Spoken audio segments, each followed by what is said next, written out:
And there's a high profile case right now happening. Yeah. I'm curious what your opinion is on the Lindsay Clancy case. So, Lindsay Clancy case. The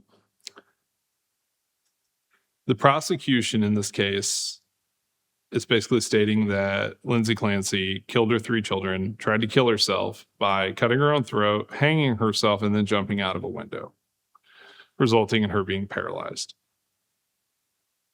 There is numerous pieces of evidence that are creating reasonable doubt, right? So at the exact time these murders would have been occurring, her body core temp was 82 because she was laying in the snow when they found her. And this is all recorded via her smartwatch or whatever, or ring. I forget which one she had on, but her heart rate was 57.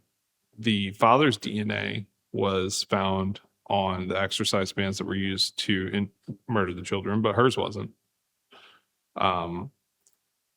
The contents of her stomach were ground pills.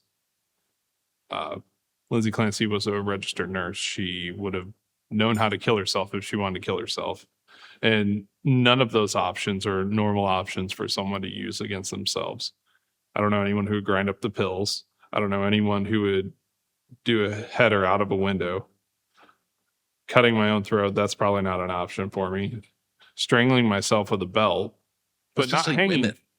What? Women are least likely to do physical harm to themselves when committing suicide. And if they do, they typically do it in a way that it's a vanity reason, right? Correct. Like women will cut their wrists. They will, if they're going to shoot themselves, they shoot themselves in the chest. They don't want to hurt this. And that's kind of the typical presentation of that. But there's so much evidence that this guy is at least culpable, but probably guilty in my opinion. The cell phone signatures don't match up from the location data from where he said he was, and he's sending emails from her computer when she's already laying in the snow, and she's sending emails in the middle of the murders because the timeline's pretty tight with the way it's portrayed because of when he left and came back. So there's a finite timeline of when this happened. There's another notable case in Massachusetts where it was a police officer actually got murdered and hit by a car, and they did a core temp on him, I believe, and he'd been out there like 6 hours and his core temp was 82.